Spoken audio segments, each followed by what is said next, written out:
The following is a presentation of the Belly Up Sports Media Network.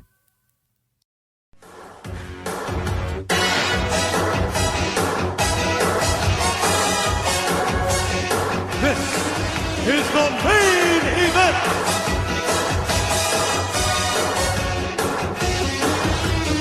This is your main event, Mark's Podcast. I'm your first host, lifelong wrestling fan, former radio guy, cat dad, and the mystery manager. I am Troy. And with me, as always, is the main event collector and figure hunting warrior. He is the WCW watcher of classic wrestling and the Arn Anderson to my Paul Roma. He's Greg. What's up, Greg? Thank God. Paul Roma gets in the opening. I don't know what to do with that. Well, I had to give myself the good one. I hope you don't mind. Well, that's the one everyone wants to be. So. Well, yeah, that's why he didn't go further than he did, because Ric Flair envied him. We all know that. I can't believe he believes this. For people that don't know what we're talking about, Paul Roma said this on the Four Horsemen DVD. On record, yeah. Yep. I'm sure it's out there somewhere. People can find that Four Horsemen thing. I don't think it's on Peacock, but I could be wrong. It's not. Yeah, okay. That was a good watch, I'm sure. I do have the DVD. It'll be on my eBay soon. I never bought it. I watched it. I downloaded it, watched it online shortly after it came out. But it was an interesting watch. I was just like, I couldn't believe Paul Roma said that Ric Flair wanted to be him. Him. Good Lord. It's Carmelo Hayes, so. Yeah. But anyway, ladies and gents, today we are going back to the year 1993. You know what? I'm sitting there watching this, and I'm like, why does 1995 get heat for being the worst year ever? 1993 could very well be in there. I was gonna say, 1993. It's pulling up right behind 1995, saying, "Hey, we're here too." All right. I want to say, in hindsight, I think the WrestleMania was better that year in '93. Yeah. I know it's universally panned, but I didn't think it was that bad. No, I think it was more interesting than the one we got in 95. 95 was very boring. And I know I'm not trying to crap on the dead here, but the guy in 1993 was Yokozuna, and nobody was buying that. Yeah. Yeah. I don't know. I liked what WWF was doing in 93 for the most part, and I wasn't digging what WCW was putting down in 93. This was telling right here. Yeah, there was some interesting stuff, like with Rude, but everything else was just kind of blah. They were trying to work Ric Flair back into things. You got the Shockmaster. Shockmaster. There seemed like a lot of transitions, a lot of guys that I'm like, why the hell are you on this card? Or in other words, who are all these fucking people? Yeah, that place. Yeah. No, I didn't look at this part. Was this Jim Herd? No, this was God. He would, because remember when he was gone, then Flair came back. He would not come back when Herd was still there. So this must have been Ole. That's right. Yeah, this was. Bill Watts. Not just as bad. Okay. Yeah, so I'm pretty sure this was Bill Watts right here, but we've actually got a story involving him. But yeah, it's not a good time. It might have been Ole, but like I said, I'm really thinking it was Bill, because come to think of it, when he was fired, Bill that is, that's when Bischoff took over. So I'm thinking this was him, because Bischoff is about to take over next year. 88 Crockett, 88, 92 Hurt, early 92 was Kip Fry, 92, 93 was Bill Watts, 93 was Bill Shaw, part of 93 was Eric Bischoff. 93 had three bookers, so I think that may just affirm everything we just said about 93 sucking there. Yeah. There was no... Watts, Shaw, Bischoff. Yeah, that makes sense. Yeah, there was no cohesiveness to any of this. There was a lot going on behind the scenes that we're going to get into in the news segment. There was just... I just feel like it was a lot. And you and I... And some of it, and I'm going to mention it on this show too, you and I think the first year, I want to say, that we did this podcast, I had booked us to cover Halloween Havoc 1993. We recorded it and then scrapped it afterwards, did something else, because we said, man, that show's just so boring. And this was a Halloween Havoc, mind you. Like, we might go back to it at a later date when we can kind of spruce it up, whatever. But that's on we the like back to put burner. nice suits on pigs in the show. Yeah, as you could tell by what we did with our ECW shows.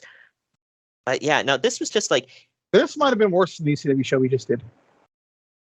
yeah, I mean, I guess that's debatable, but I could see, I couldn't argue with somebody who said it was. But my thing with this, one of my final comments in my notes, I said there wasn't anything like gratuitously bad, or Of course, there's nothing gratuitous because Russo wasn't on here. Wow. Well, it's like there wasn't anything like over the Bro. top. No boobs, bro. That's no. why the show sucked, bro. There weren't a lot of things that were like super bad on the show. I feel like it was just boring, which may be worse. I don't know. Like, it's not bad. It's No, just it might really be worse, boring. because it was boring. Even if it's bad, it's something to laugh at, like I do on Wednesdays. But it's just Wow. boring. Yeah, That's what NXT's become kind of lately. So yeah, it's just not good, man. Not good. Believe me, not good. yeah, Not worst good at ever. all. It's what we're telling you. Look, I don't know. That's what I'm telling you. people tell me, they say this is the worst show ever. I say, what about this show last week? They say, no, trust me, this one's worse. I say, okay. That's what they tell me. Oh man. Anyway, yeah. If you could see, I'm doing the hands. But either way, The orange jazz hands. Yes. yeah, or playing the accordion. You ever see that video? Somebody photoshopped like an accordion in his hands, and as he's Yeah. talking, it's doing. I thought that I was want- clever as hell, but I watched that on a loop. I'm like, dude, I can't stop laughing at this. Like, it's perfect. Like, as he's talking, it's like, wah, wah, wah, wah, wah. But anyway, before we get into the news and notes, because we do have some pretty big stories, as I mentioned, upcoming. I can imagine what one of them is. Yeah, but first, I do want to thank the sponsor of the podcast. Today's episode is sponsored by Mahler Bros Golf. We all want to look good on the golf course, but it often comes at the expense of feeling good. Mahler Bros Golf has polos that look good and feel good. With their lightweight and stretchy material that hugs your body, you will feel cool while looking just as cool. Their polos are guaranteed to make you look better, but it's up to you to golf better. On a hot summer day on the golf course, there's no polo that you would rather wear than Mahler Bros Golf signature polos. Mahler Bros Golf has a large catalog of polos with designs for those who want a loud design and others for those who want a subtle and sleek-looking design. They also have fun t-shirts, hats, tumblers, and so much more to make your golfing experience better. Use code BELLYUP at MahlerBros.com for 15% off. Mahler Bros doesn't just have polos, by the way. They have really fun golf t-shirts that you can wear anywhere. Maybe like that barbecue that your family invited you to, or even that get-together with your friends. Maybe a night out on the town if you want to have fun while looking good and also impressing the local ladies. Make sure to let them know where you got that shirt and wear it proudly. Don't wait to try out your new favorite golf apparel. Upgrade your golf attire with Mahler Bros. Get 15% off at MahlerBros.com with code BELLYUP. That's 15% off at MAHLER Bros.com with code BELLYUP. Turn heads on the golf course or wherever you wear Mahler Bros polos. Mahler Bros Golf. Look good, feel good, play good. And now we're going to get into our first break, where we're going to tell you about our merchandise here for the podcast, and also some other great podcasts out there. We're out of hockey season, so it's nothing current going on for here in Puckburg, but you can always still keep up with old Shaggy. You can drive down to Puckville and jerk the curtain, take the apron bump. Yep. I made memes for the show a while ago. You're a wrestling addict.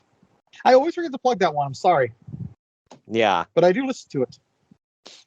Yep. And check out the other great podcasts we're going to be talking about in the breaks on the show. I know, just like the rest of you, when I hear show going on a break, I tend to want to fast forward it. But we're not just selling you products or whatever. We are telling you about some other great podcasts that if you like this one or if you like sports, you'll probably get into those as well. So check them out. And also buy our merch. It's command, demand. Damn it, go do it. Holidays will be here before you know it. Get your fellow marks in your life some of our merchandise. But anyway, we're gonna take our first break. On the other end of this, news and notes time. Follow the Main Event Marks at facebook.com/Main Event Marks Pod, on Twitter at Main Event _Marks, and on Instagram at Main Event _Marks and at Main Event Collector. By God, somebody's interrupting the Main Event Marks. Sit down, JR. It's just me, Kyle Sullivan, aka Shaggy Von Doom, your host of Here in Puckburg on the Hockey Podcast Network. I know, a hockey show on Main Event Marks. Who would have thought? This is an invasion angle. Somewhere between the Nexus and when WCW tried to invade WWE, somewhere in there. But I'm over here just telling you that one half of your tag team champions over here, Greg, he told his story of his love for the game of hockey over on my show. And if you'd like to hear that story, all you have to do is search Here in Puckburg wherever you get your podcast or on YouTube. In the meantime, Shagamania's got to go run wild on some other hockey show. So, just remember, quote the Raven, nevermore. Take your vitamins, say your prayers, and oh yeah! Get ready to rumble! In your new Main Event Marks merchandise, we've got t-shirts, hoodies, masks, hats, stickers, pins, and much more on our Redbubble store. That's maineventmarks.redbubble.com. You can also pick up some awesome clothing items with the latest updated show graphics on our Bonfire store. That's bonfire.com/store/main event marks. Support your favorite retro wrestling podcast and pick up some cool swag on our Bonfire and Redbubble stores. That's maineventmarks.redbubble.com and bonfire.com/store/main event marks. The Main Event Marks are available wherever you get podcasts and on YouTube. Find all of our links on our link tree at linktr.ee/Main Event Marks. And we're back. And we're back. If you're tuning into a wrestling podcast to hear about wrestling and you want it gimmick and politic free, you probably want the same out of your products. Are you ready to ditch the gimmick coffee? Coffee Brand Coffee is fresh roasted to order using only the highest quality coffee sourced direct from farms around the world. They've got bagged coffee as well as K-Cups. Not into coffee? Well, they've got great teas and cocos as well. At Coffee Brand Coffee, their head coffee roasters have mastered the art of unlocking flavors hidden inside their beans. Each batch is custom crafted and curated to accompany unique flavor profiles. Click on the link in the podcast description or go to coffeebrandcoffee.com and use our special promo code MAINEVENT, all one word, at checkout to get 5% off your order. That's coffeebrandcoffee.com and use the promo code MAINEVENT to save 5% at checkout. News and notes time. Let's see if this comes across here. Yeah. Oh, man, Nothing. Popping the top. It's just sparkling water today. Well, Full disclosure, we're recording a little late, so I'm not drinking any energy drinks today, even sugar-free, because I don't want to stay up all day. Yeah. All night. I didn't get any sleep last night, so I just drank espresso this morning, trying to wake my ass up. Yeah. That's really something people don't realize. Espresso doesn't wake you up as much as black coffee does. Really? Yeah, it's got more caffeine because it takes longer to extract. Huh. And a lot of people don't realize that. How about that? See, our podcast is fun and educational. Exactly. And for the biggest kick, go get iced coffee because that's about a 40-hour extraction, so it's a lot. It's packed caffeine. Well, how about that? You want to learn more about coffee? Just tune into us, and every once in a while, Greg will drop some knowledge on you. Got your back. I sent you that one picture from it was a coffee being sold at a local gas station. It was called Drip Drop Hooray. Yep. I'm like, and that's one of the classic rap songs in history too. Yeah, and it was styled like graffiti. I'm like, and you were like, oh, great song. Coffee probably sucks. And I'm like, well, it's gas station coffee, so you're probably right. Yeah. That was one of the only rap songs I've ever liked was Hip Hop Hooray. Probably because they played it after home runs at the Coliseum. That's when I got attached to it. That's probably what it was. Nice. Yeah, Greg is not the rap aficionado on this show, but not that I am. My favorite rapper of all time has been on a mission, so there you go. There's that. Good grief. What about John Cena? He was all right. Oh, Max Caster. He's great. PG-13? Hell Come no. on. Oh, they were great. They would wrap the Nation of Domination to the ring, man. PG-13, the greatest African-American tag team of all time. Oh, yeah. Oh, man. Anyway, getting into the news and You notes should be here. slapped for that. Yeah, I'm sure I will be, but there we go. That is correct. Shut the fuck up, Dave. Everything that guy just says bullshit. All right. The Joe Pesci gets you every time. It really does. It's just funny. That's like literally, anyone's ever seen, that's literally his whole opening statement, which is usually supposed to be about 10, 15 minutes or so, explaining why I'm right and the DA or what it might be the other way around. He's wrong. Right. Everything he said is bullshit. Okay, I'm sold, not guilty. Yeah, it's like, well, since he put it that way. Oh, You know what's man. funny? Like, as a kid, I didn't realize it now in hindsight. Like, man, they really had to just like PG him down for Home Alone. I didn't realize all of his old movies. Yeah, It was like- right. Expletive written. Did But you he kind ever of sneaks see- it in there when he gets hit, or I think he falls off the stairs, or the second one, the slime falls on his face. He kind of like says every bad word in the book, but like mumbling it. Well, did you ever see the movies that made us? Yeah, I love that series.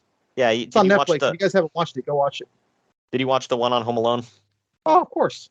Yeah, you remember they were saying like his way, because it was so natural for him just to cuss a blue streak all the time. So they said that's why he did that, because he was like trying to stop himself from cussing. So that's why he did the. That might have been why I heard that. Right.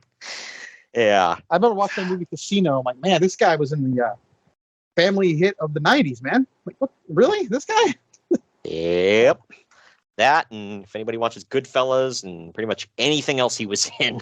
You've never seen Goodfellas. There's something wrong with you. Yeah, right. I But recommend anyway, Casino, though. That's a lost classic. I haven't seen that one yet, but it is on my watch list, so I'm getting to it. TJ's But- stuck in the '80s, folks. He's getting to the '90s finally. Yeah, exactly. Even though you didn't even sniff the '80s, I don't think. Did you? No, I was born in 90. So close. I did not know about this stuff here in the WWF. There's a lot of stuff going on in WWF. A lot of turmoil. Let's go back to the opening of the show. Do we talk? I think it was off air. Was it off air? I forget. But talking about '93 sucking for them. Yeah, right. Yeah, it wasn't a good time, but Bad.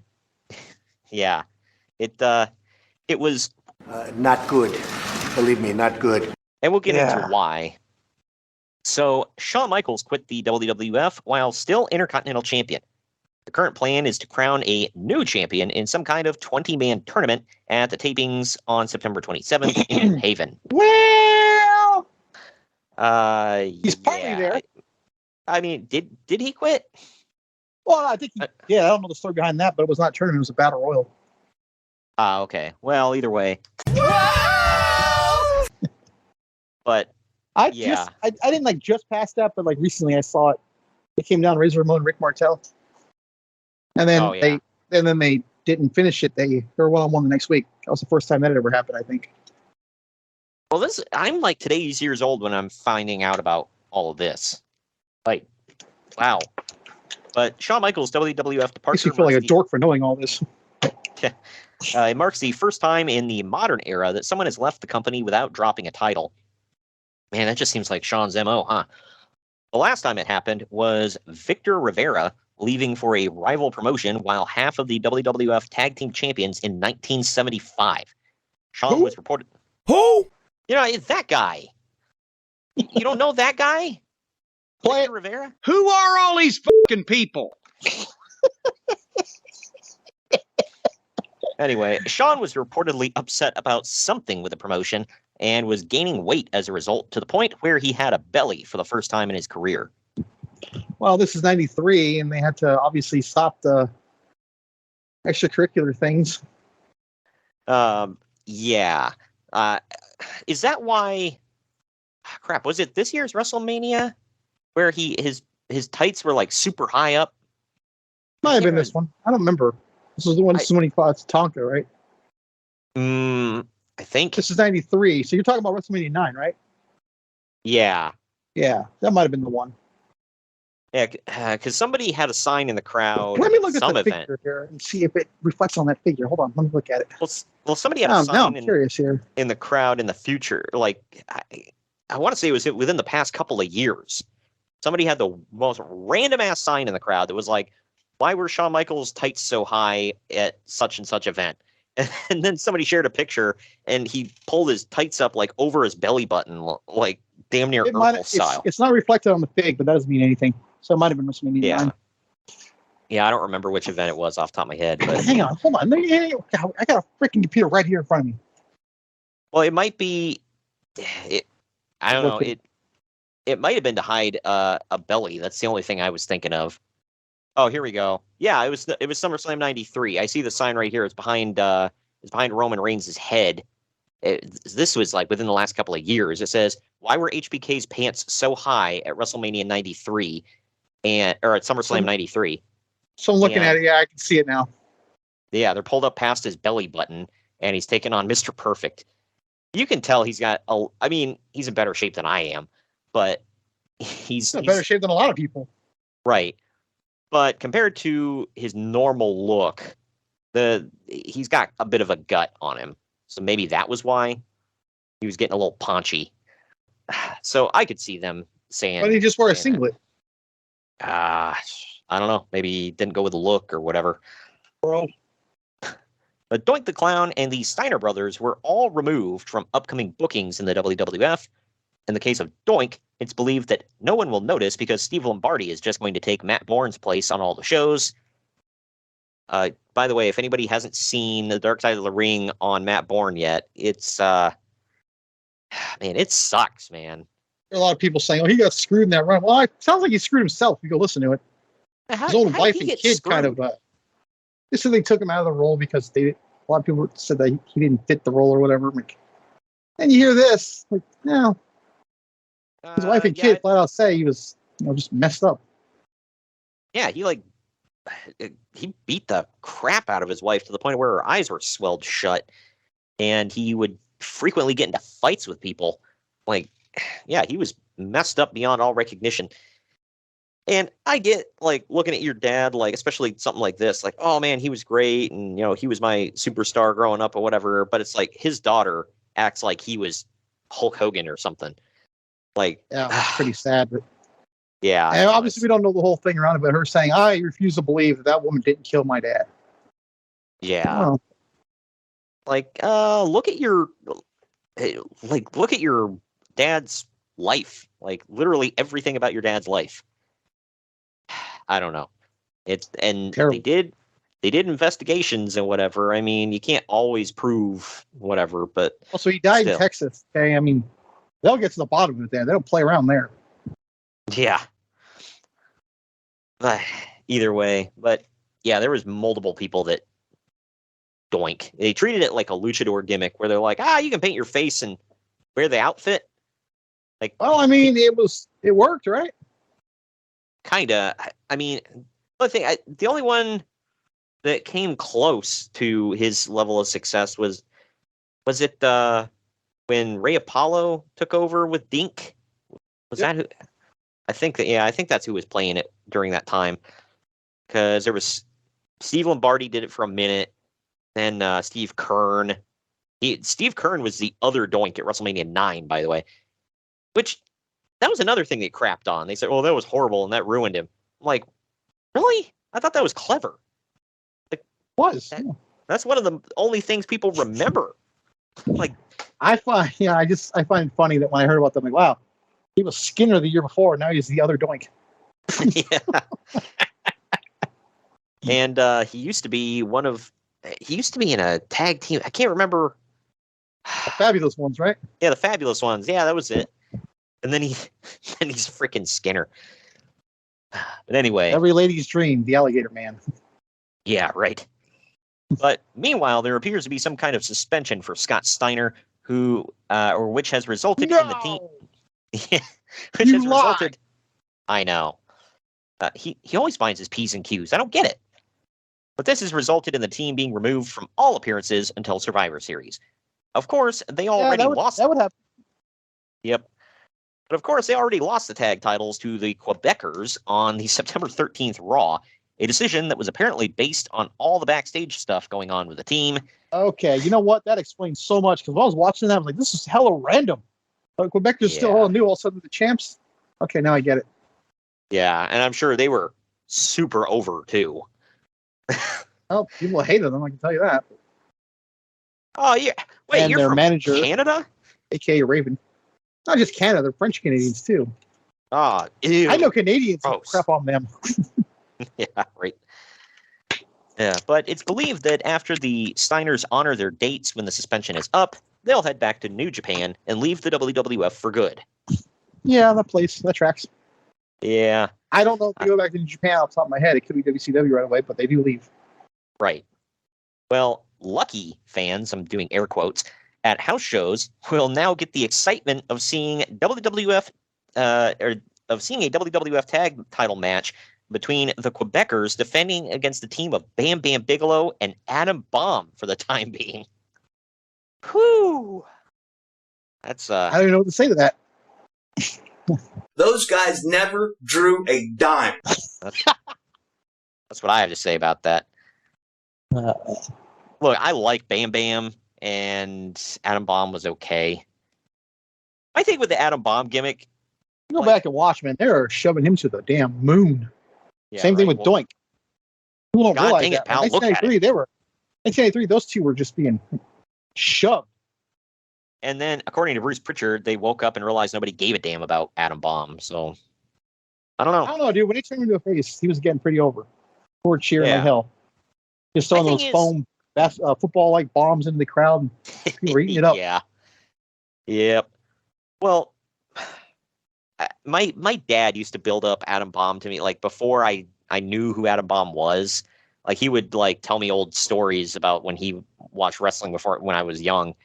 And he's like, oh, he's so cool. And he's like describing his outfit and his gimmick and whatever. And I'm like, oh, that sounds pretty sweet. And then I watch it and I'm like, why was my dad so into this guy?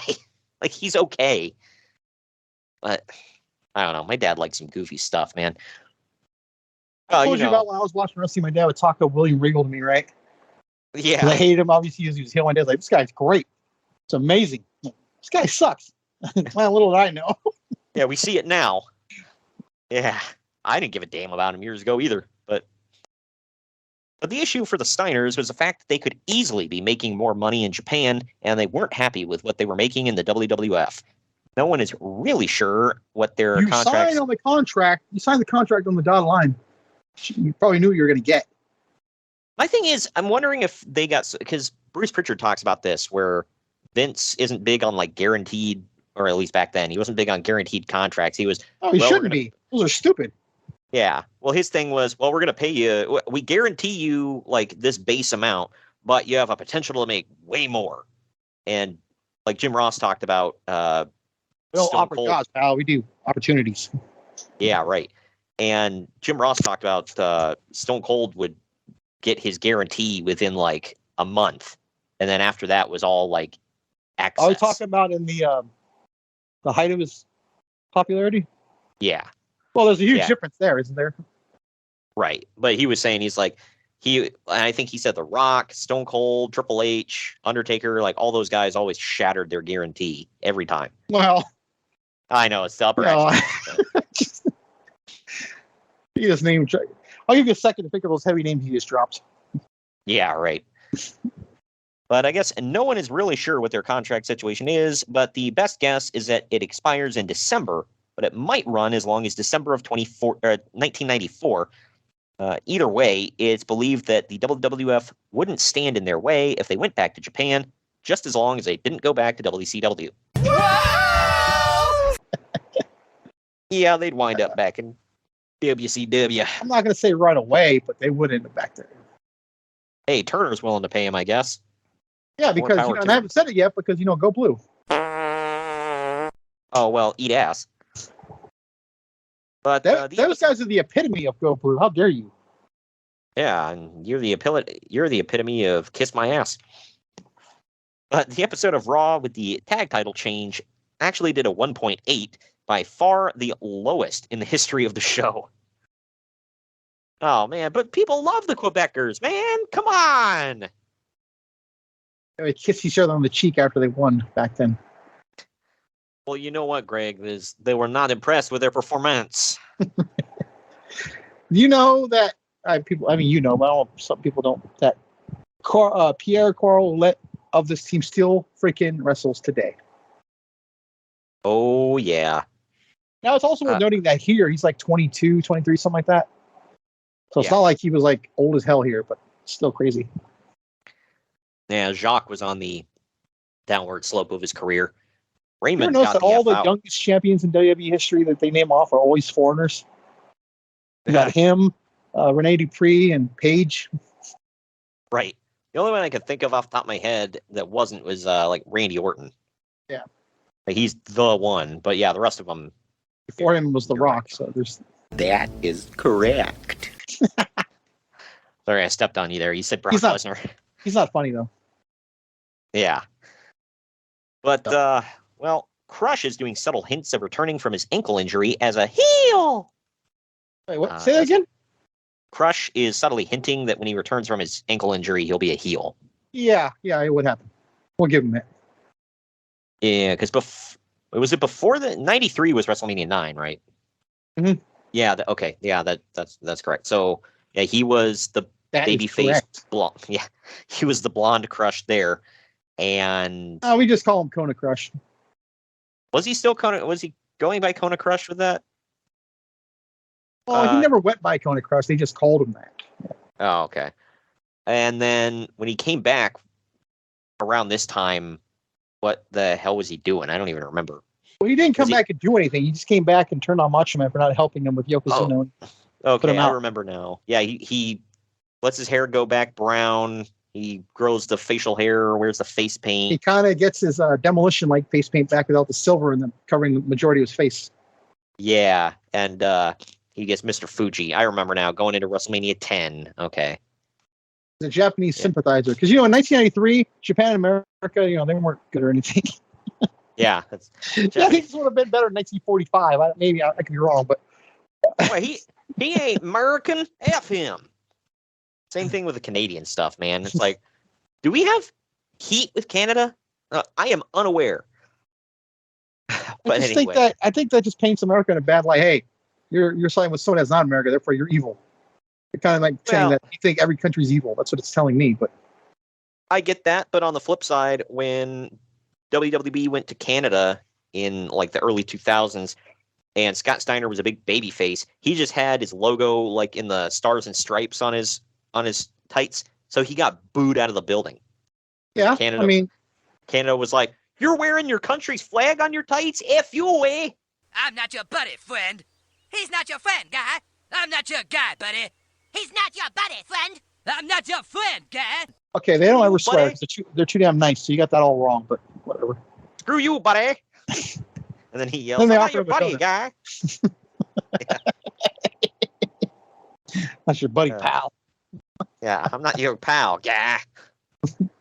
Anyway, Sergeant Slaughter was fired as a WWF road agent to save money. Yeah, he's not. I don't think that would be a long firing. No, he's back here before you know it. I don't know when. I don't even know if he's officially ever gone. I don't know. I can get back to you off the podcast, let you know what he's doing in 95 soon. But yeah, I have no idea. But Medusa is negotiating with WWF to come in and feud with Luna Vachon in November. I think that happens. She will because be the Sherry and Luna goes nowhere. Right. People gave less than a damn about this. They had the match advertised twice for Superstars, and it never started. It just kept being jump starts, and we're not gonna have the match. For those that don't know, Medusa is also WWE Hall of Famer Alundra Blaze, and unfortunately, Luna Vachon had a Dark Side of the Ring episode about her. And we know where that's gonna go. The Medusa thing. Yeah. So, last WWF story I have here. Johnny Gunn might be coming into the WWF around the same time as Medusa. Those that don't know, Johnny Gunn, I believe, is Sal Sincere. Oh, good Lord. Yeah. Hey, that's a big signing. What do you mean, good Lord? Come on. Johnny Gunn, Sal Sincere, Tom Brandy. Man, he never had a chance, dude. Oh, wait, no, he was Tom Brandy. I'm sorry. Sal Sincere was Tom Brandy, so. Okay, yeah. Okay, so, yeah, okay, Johnny Gunn was another one of his names. All right. I don't. What's up, All man? right, so, confuse me. They threw him out of first base and never looked back. Yeah, right. They literally signed him to be a jobber. I mean, I can't really blame them because they told him right up front. But yeah, but then they had all those vignettes for Salvatore Sincere's coming soon. That tells me that they had something for him. But then they reneged. Never mind. yeah, well, I don't know, because there was another podcast we did where in the news he was lumped in there with, they're bringing in all these guys. They're going to change their gimmicks to this, and they're all going to be jobbers. I don't know.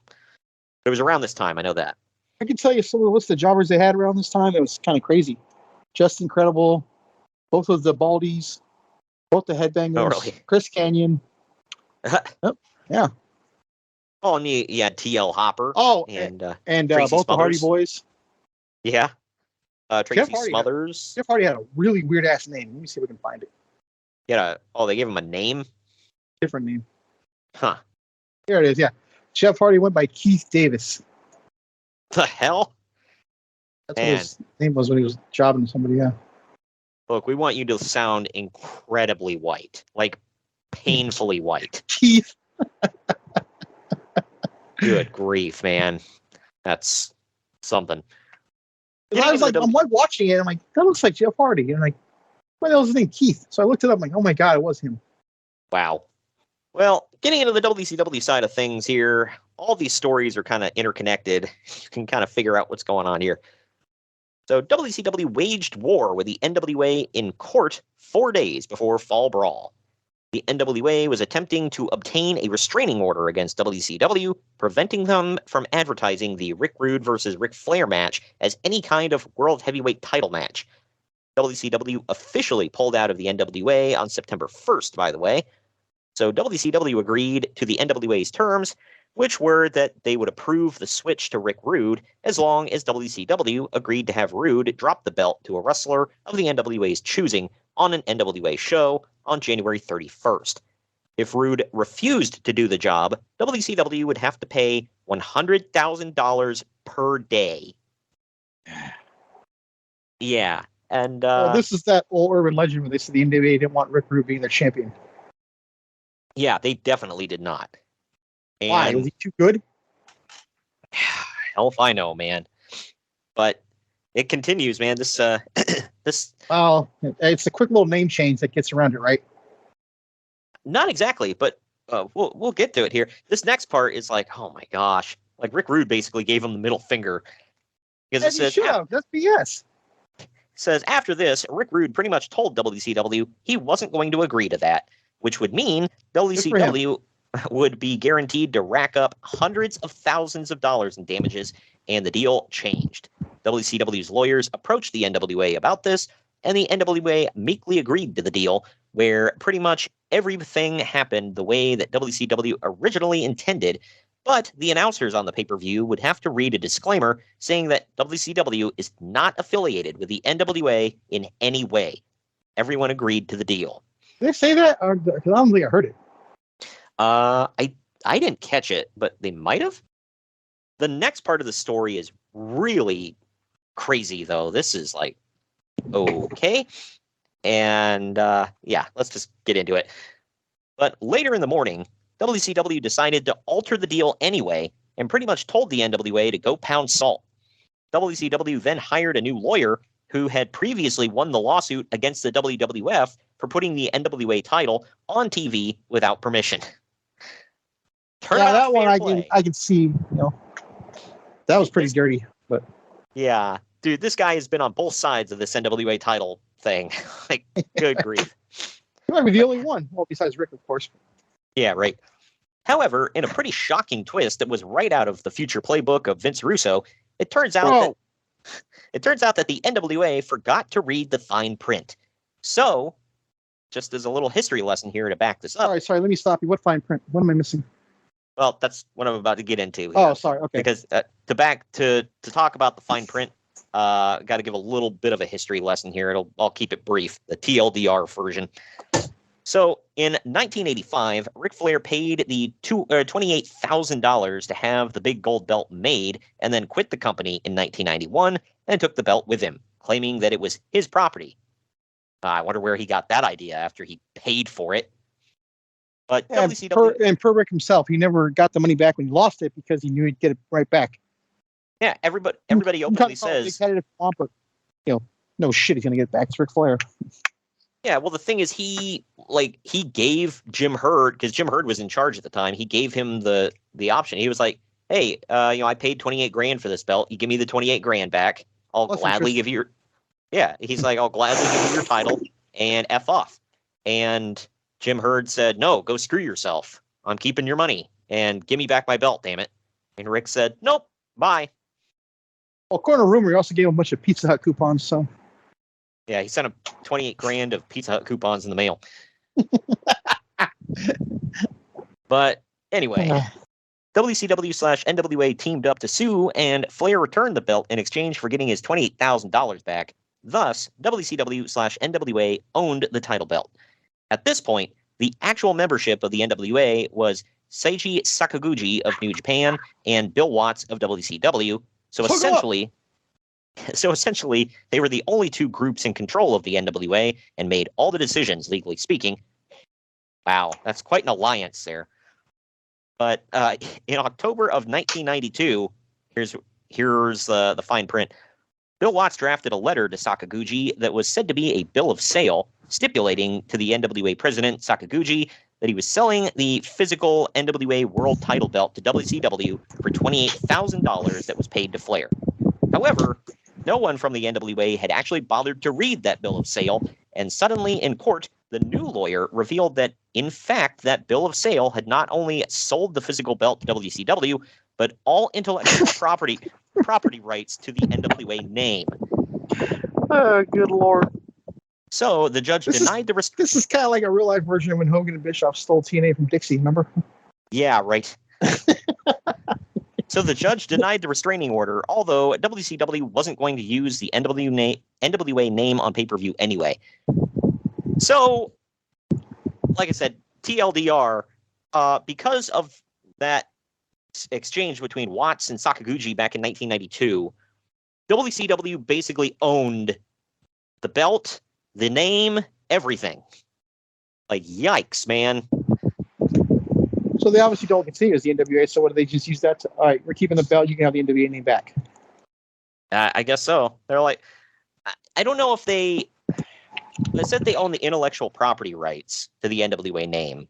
So I don't know if that meant like they could say it, but I don't know how that works, but either way. So basically the NWA had zero case here. If you would have had a lawyer like my Jewish father lawyer, you would have won this case. Yeah, right. Bill Watts, for once, saved their ass. Well, legend has it, no one there was black. That's why he was helping. Wow. Allegedly! That dark side of the ring about Junkyard Dog, if what they said about him is true, that's disgusting. About Bill Watts.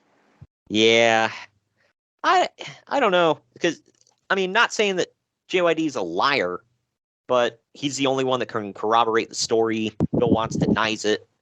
And Bill Watts supposedly loved JYD. So I don't know why he would just call him the N-word and act like he was, nothing, basically. I'm not saying he didn't, but at the same time, like, everybody says, oh, Bill Watts loved him.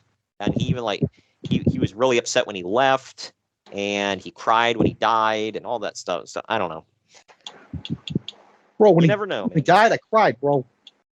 Yeah, right. But either way, basically, the NWA can do a tournament, bro, and name whoever they want as champion. But in the minds of the fans, the real champion is still in WCW, and the NWA is pretty much boned, credibility-wise. I wonder how that tournament's going to go, Greg. Yeah. I wonder if all those other NWA champs of the past can kiss someone's ass. They're not even going to have one champion in WCW until right before Hogan comes in. Yeah. Anyway, in another I twist also to the love, by the way, now I'm looking back at it, like was them keeping the international title as the WCW title like another slap to their face? maybe. My thing is, why is it there? And why for do that they? long, by the way, at least for another year from this point. Yeah. Well, why do they keep calling it the international world title, and then they've got the WCW title? And that's redundant enough, but yeah, right. Why do they have two title belts? that I never understood. Yeah, I don't get it. And I feel like they eventually gave the belt back to the NWA because doesn't Great Muta get the title here before long? I don't remember that. I remember because I know reviewed a Sting and Flair show. unify the two titles though. The Clash of 'cause Champions right before Hogan comes in. I remember you and I reviewed a show where Great Muta was defending the NWA World Title, and it was the big gold belt, and I was like, "Wow, I never knew he held that." But okay. But in another twist I to don't know. the The story, lineage of that thing is like all screwy in my brain. yeah. But in another twist to the story, after Uncle Dave reported that Road Warrior Hawk and Ted DiBiase were the top names being considered for the NWA champion last week, WCW immediately tried to sign both of them to screw with the NWA. They succeeded in getting Hawk to return.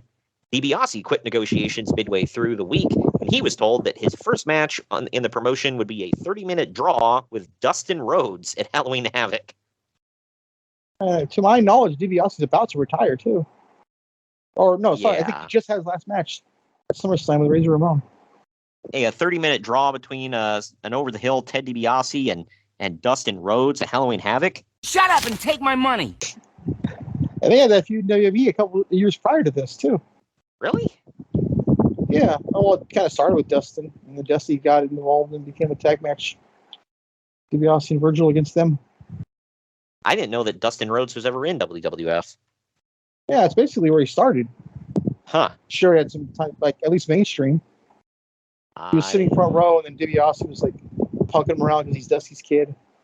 I am today's years old. I had no idea. I thought his first appearance in WWF was as Gold Dust. But last WCW story I got here, with Ted Turner buying New Line Cinema, the movie company that Hulk Hogan is signed to, Turner is now technically Hogan's employer. Wow. Yeah, that's something. And that's the only time, that's as close as they would ever get to working together, ever. Anyway, we teased some... I mean, Mike Graham's the one who got it all together, though, remember? Oh, well, I told yeah. him to go get Hogan. Well, yeah, he told him, and then Greg Gagne made it happen. And they both created the NWO, and Greg Gagne was the one that taught Hulk Hogan how to rip a shirt. Shut up. It's all right there, black and white, okay? I'm ashamed of my name, brethren. For those some guy named Troy do some douchebaggy? Yeah, why is it gotta be just me? I mean, there's Eric Watts when he was Troy of Techno Team Yeah, that's 2000. bad enough. Okay, you got me. Yes, that's bad enough. I don't know. I always thought that was awesome. I love being associated with that, but I don't know. I will say, again, Dark Side of the Ring, they did one on the Grams. That one was sad as hell, man. That one was right up there with... It's not as dark, I guess dark in a different way than the Grizzly Smith, Jake the Snake one from last season. That was the worst one, probably. Yeah. It was like all kinds of disgusting. But this one was dark as hell, man, because you think there was... It's Eddie like Graham. right through the Von Erichs, obviously, but... Yeah, right. Yeah, because Eddie Graham's dad committed suicide, Eddie Graham committed suicide, Mike Graham's son committed suicide, and then Mike Graham committed suicide. And it's bad. What is in like genes that make people do that? I mean, I know they say when families all do that. Like, what the hell is it? How do we extract that? I don't know, man. It's weird. And then, I mean, he wasn't a blood relative Graham, but the one that started it all with the Graham name was Vince McMahon's favorite wrestler, Dr. Jerry Graham, and he was a nut. Like, they talked about how when his mom was in the hospital dying, he threatened the doctor and said she better survive. When she passed away, he comes charging into the hospital all loaded up with a bunch of guns, blasting him off. Then he picks up his mom and carries her out of the hospital. Yeah, that part, like, wow, man. Yeah. I knew he was nutty. I swear I heard something about that story in the past, but that just, that was crazy. Like, I get to the point where, like, being at the hospital, for a loved one's dying, and you're upset. I get it, but that's where that ends for me. Yeah, like, right. Come back with guns, like they didn't kill her, okay? Yeah. And then he's like, oh, I just want to bury her. It's like, they'll give you the body back, bro. You know you're going to be able to, right? Yeah. They don't keep the body. They don't want it. Either way, speaking of craziness. I know this is getting too into the weeds here, but you're going to go bury a body that hasn't been embalmed yet? I mean, God. Yeah, right. But Todd Gordon's upstart Eastern Championship Wrestling put on a show with massive buzz on September 18th, with the largest attendance in the history of the company and rave reviews from everyone. During the show, that's going to change. During the show, Eddie Gilbert turned himself babyface, leaving the promotion and his booking position. What's his name? The King of Memphis. His name is Hot Stuff Eddie Gilbert. I can't believe you missed that again. Yeah. But he left the promotion and his booking position to be replaced by Paul Heyman. If I may, sir. And that isn't going to go anywhere or be weird for anyone. Yeah, it's going to work out for everyone. Exactly. This story, I was like, oh man, I got to include it. It's like one story out of Japan, but it's like, okay, this makes sense. Shinya Hashimoto won the IWGP World Heavyweight title from Great Muta on September 20th in Nagoya, since Muta is wrestling Hulk Hogan and doing the job pretty soon. Because of this, it makes no sense to have the champion eating the leg drop. Yeah, I mean, I can see that. Why do you want? We're gonna bring in Hulk Hogan. He's not gonna stick around, and we're gonna job out the world champion to him. Like that's kind of stupid. Like, put the belt on somebody else. Plus, you should put the belt on, put it on a pole, bro. Exactly. And plus, Great Muta versus Hulk Hogan doesn't need a belt, so that's attraction enough. Anybody who hasn't seen their match, by the way, go check it out. It's awesome. And it's hilarious. We were just talking about the reverse of this, but Hulk Hogan comes out to Real American blaring. Jimmy Hart's in a red, white, and blue jacket, like airbrush jacket, waving the stars and stripes, and that Japanese crowd's just losing their mind. It's funny where you go, like Canada, screw them, screw America. Japan, yeah. Yeah, Japan's I literally think it's the opposite. Yeah, right. But then, more recently than that, by 1973, everyone's over World War II, so it's fine. Yeah. Except for my grandfather. A few years ago, there was a world title feud between Tanahashi and I can't even remember what white guy he was taking on from America, whatever. But it might have MJF. It might have been Kenny Omega. Actually, it was either Omega or it was Jay White. One of the it was a white guy. I know that, but his whole thing was like, "You're not Japanese, so you don't deserve our world title." And that was the whole feud. And I'm like, that's wow, lovely. Yeah, it's like, so this whole thing is built on Tanahashi's racist. Got it. So what? Brock and AJ and Kurt Angle. Yeah, are they the exceptions or what? Well, he was basically saying like, I'm tired of these non-Japanese people coming over here and taking our titles. It's like, good God! Like, he might as well his promo was basically, "They took our germs." They took on you. However you say that in Japanese. I got you right here. This is how you say they took our jobs in Japanese. 我々の仕事を奪った。Oh my God. That's hilarious. Getting to the indies here to close things out. Tatanka went through Memphis and won the USWA title from Jerry Lawler for a week, leading to a legendary Vince McMahon promo where he wore the belt under his suit while cutting a promo against Lawler. And as we all know, this is the last time we will see a heel Vince McMahon ever. Right. But moving over to Jim Cornette's territory here. Bullet Bob Armstrong lost a loser leaves Smoky Mountain Wrestling Forever match to the mysterious... Yeah, that's a death sentence, huh? Oh, yeah, right. Your career's over at that point. But he lost to the mysterious Black Ninja, who was played by his own son, Brian, who is not black nor a ninja. Who will never get over, by the way. Exactly. Wasn't that a story on one of our last shows? Well, in his defense, he never said he will never get over. He just said in his debut match, nobody gave a damn, which maybe. I mean, I didn't give a damn about Brian Armstrong, so. That was a Brad kind of guy. Exactly. He was where the money was at. But either way, this Whenever was you a heard major... that music, man, you knew he was going to win. The other guy. Exactly. But this was a major letdown of a mystery opponent. And now... You don't say. Bob Armstrong will be doing the Bullet gimmick shortly. That's the old territory gimmick where you lost a loser leave town match, so you come back with a mask on, everybody knows it's you, and you call yourself something else. For a more maybe recent... you resurrect that with Mr. America. I was going to say, for a more recent reference to that, yeah, Mr. America, Hulk Hogan.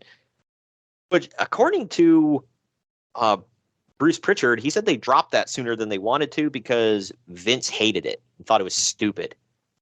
Well, is anybody going to disagree with that? He was like, I don't get it. He's like, well, who did? I mean, I'm like a diehard fan of his. I don't want to see that crap.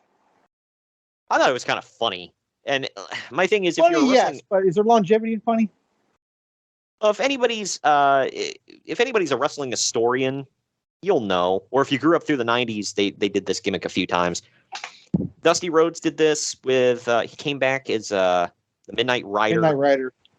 Junkyard and then Dog. he hilariously revived it in TNA, by the way. Yes.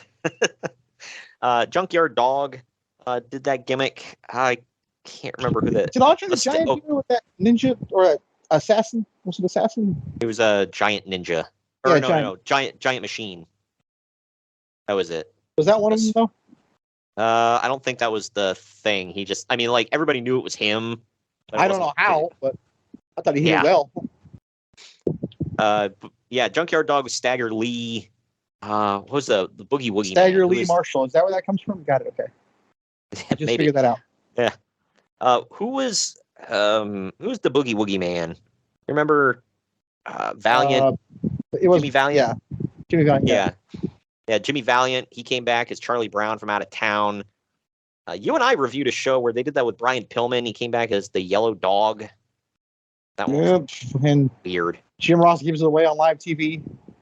Yeah, and he comes out to Brian Pillman's music. He does Brian Pillman's moves, and then Jim Ross flat out calls him Flying Brian multiple times. Like, what the?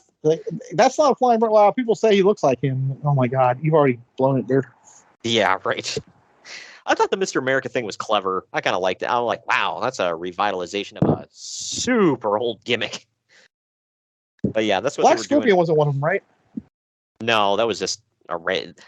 They had nobody to. That was just all kinds of put on stupid. there. Got it. Yeah. But speaking of which, SMW starts on Channel America in October for those with C-band satellite dishes. You just said a lot of crap. I have no knowledge of. Channel America? Yeah, on C-band satellite dishes. Following the number 1, 2, 3, 4, 5 America 6, 7, 8, 9, 10. Well, how's that work? Channel America. I don't know, but I never had a satellite dish growing up. That was like always.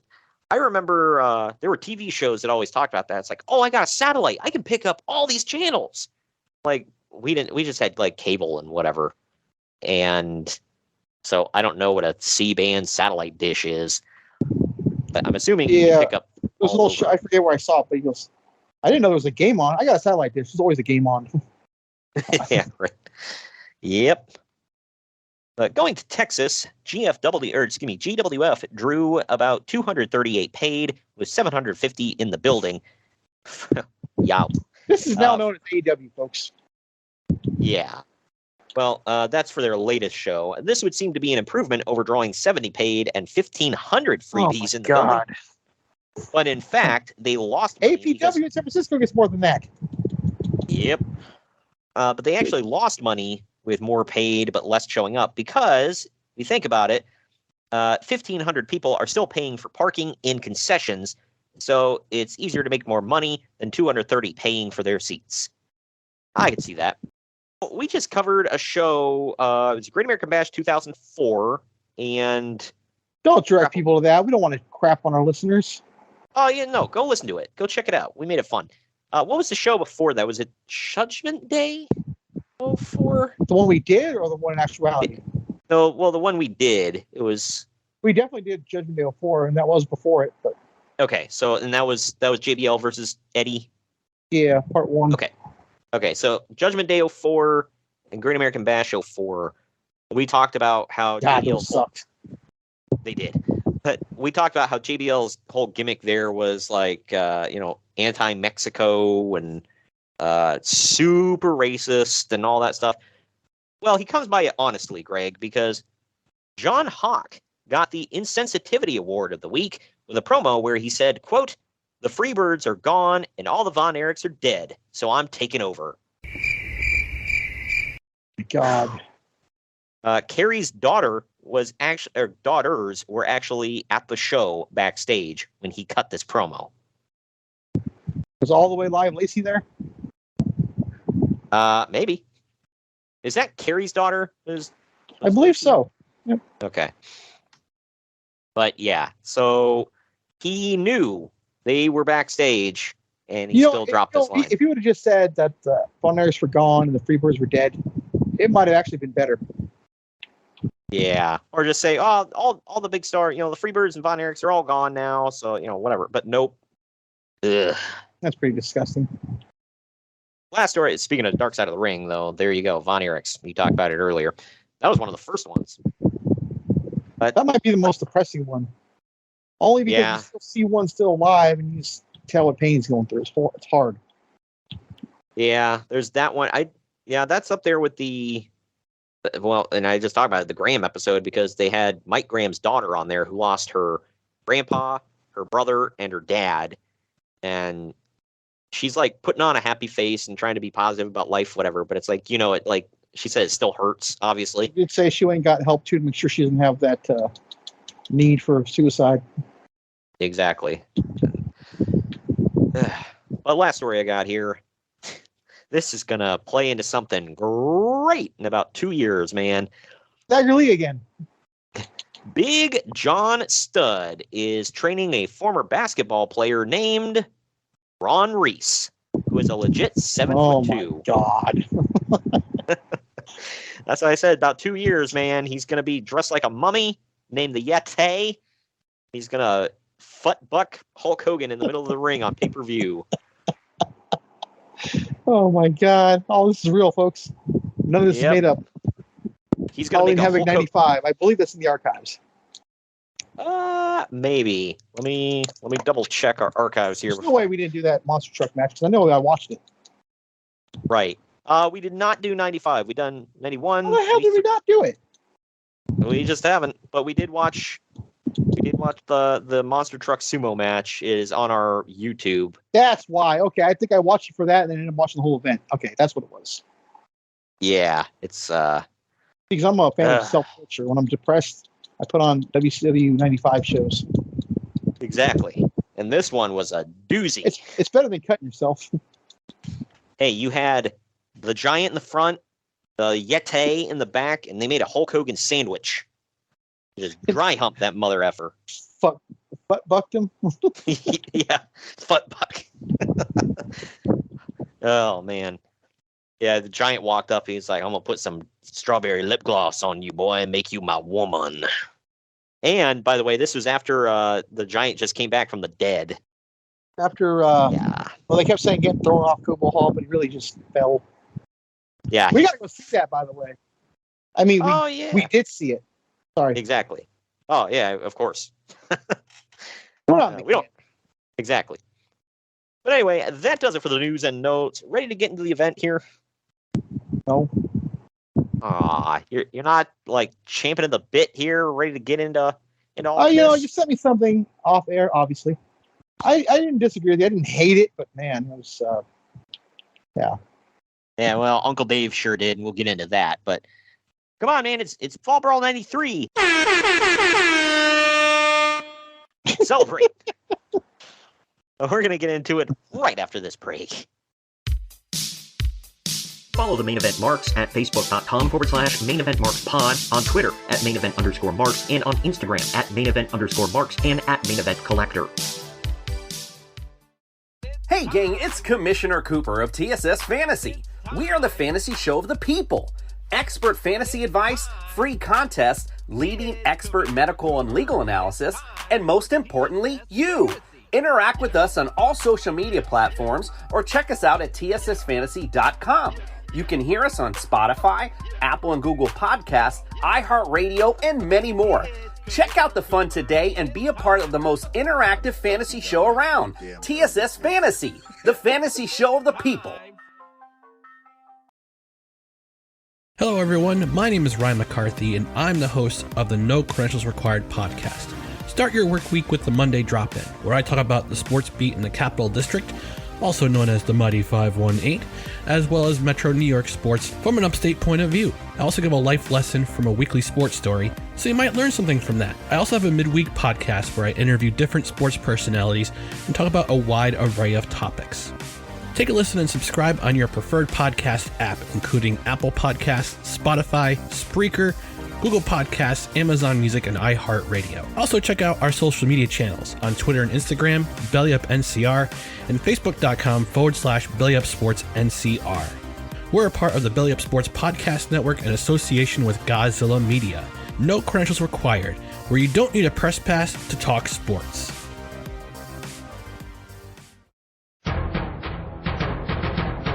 Event marks are available wherever you get podcasts and on YouTube. Find all of our links on our link tree at linktr.ee/main event marks.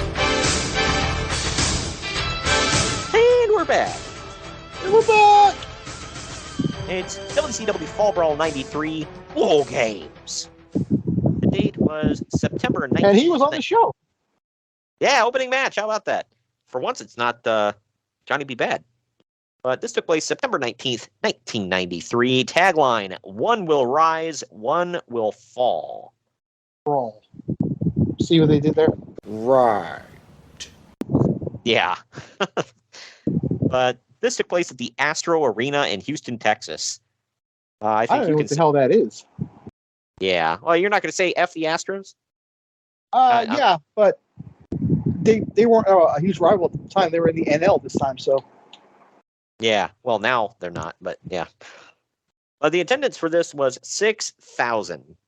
I swear to God, the ECW show we did last week had 6,000 in it.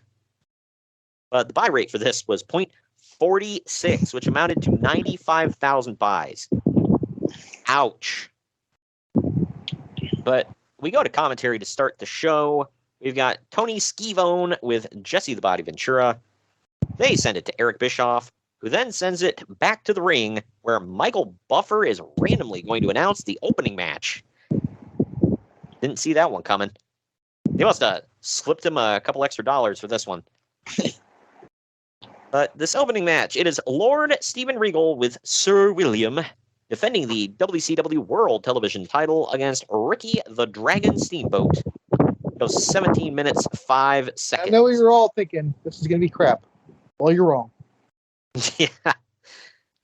In the end, Steamboat gets tossed over the top rope, holds on, and attempts to skin the cat.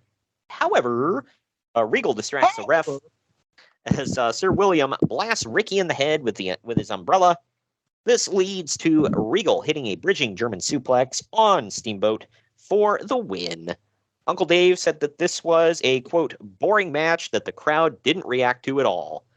He gave it 1 3/4 stars. I gave it probably 2.5, 3 stars, somewhere in that range. What say you? I gave it 3. I love this. Yeah, I gave it 3, but then I'm like sitting there doubting myself after like, I'm like, Yeah, did you I gotta overrate go with your this? first instinct. I've done that.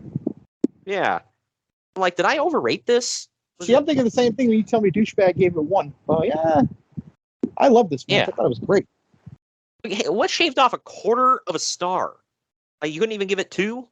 When Regal missed that punch, he punched the air. Oh my gosh. But we now go to Eric Bischoff on stage, or on a stage in the crowd with the Or as Nasty BG Boys. calls him, Eric Bischoff. Eric is asked the Nasties what their big surprise is tonight. Sags says that 2 of the 4 horsemen will find out here soon enough. Knobs then says that they're going to win with a bulldog off the top. This was great use of pay-per-view time right here. Speaking of great uses of pay-per-view time. Oh, I don't know, Greg. Because F me, right? Me, right? That's why. But speaking of great uses of pay-per-view time, up next, it is Big Sky versus Charlie Norris. Right. This goes about 4.5 minutes. My first note, WTF was this match? Yeah. For anybody wondering, first of all, Big Sky is the guy who would go on to play Sabretooth in the very first X-Men movie. Charlie Norris, whatever picture you have in your mind when I say that name, you're wrong. I will say at least Big Sky looked like something. I don't know if he could have ever went on to do a damn That's thing. exactly what Cornette says about Omega. He looks like a wrestler, at least. Right. Well, I gotta ask, was Charlie Norris the WCW answer to Tatanka? Definitely. Yeah, for people that don't know, he's a Native American guy, wears the whole garb and dances around. And The Native else. American Charlie Norris. Exactly. And my other thing is, and if so, why didn't they give him a gimmick name instead of the whitest damn name of all time? Charlie Norris. Because they weren't going to call him Chuck Norris. So they go with something like matches Chuck. Charlie, right? Yeah, right. Yeah, as we all know, the famous Native American Chuck Norris. Good God. He's a proud Texas boy, so that's close enough. Yeah. Well, Norris does an awful fire-up at one point, hits a pump kick, and wins. An Uncle ugly Dave's pump kick. Yeah. Uncle Dave said, quote, "When everyone in the promotion is a big guy, 2 more big guys are not special. And especially when Norris is trying to get over as a big guy and they match him up with someone 3 inches taller." And Well, you got to give it to him on this one, dude. He's not wrong. I for all the things we can say, he's not wrong. He gave this a dud. I gave it a star. What say you? Yeah, 1. This might have been the worst match of the night. Yeah, it's certainly knocking on that door.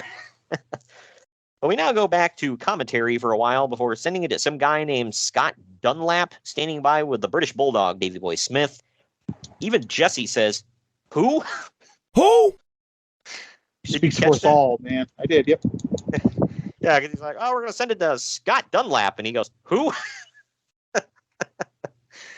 I will say Scott Dunlap is very clearly handicapped, so I'm not going to talk crap. He actually did pretty good, was this like a favor to somebody or something? That's what I'm wondering, because I don't think I'm we'll see him not again. knocking it at all, but I go back to the very first AEW show with the guy with no legs. Is this a favor to somebody? Or are you just doing this just to get some eyeballs? That's disgusting too. Yeah. Well, I will say this, he's doing pretty good at the job. It doesn't require a whole lot, whatever, but he said what he needed to say. He held the mic properly. He sent it back to the ring. He timed it out all right. So it was fine. No big issues here. Also, the promo itself, Davey Boy just kind of talks about his partners and puts him over. Talks about how threatening his opponents are. Woohoo. Again, wasted time. Davey Boy Smith and Ball Brawl will always be intertwined. stuff like this, and because of the incident with his back. Unfortunately, this event was just not for you, dude. Yeah, right. First you get the Shockmaster, and then you get a near career-ending injury. Yikes. But it can be said that injury did end his career. You only had a few matches after. Yep. But speaking of wasting pay-per-view time, up next we have Paul Orndorff and the Equalizer, who, to anybody who doesn't know, that's the future Dave/Evad Sullivan. And they're taking on the... Yep, that was lovely when they started making fun of handicapped people. And at the same time, autistic people. People don't realize that. They hit them both with it.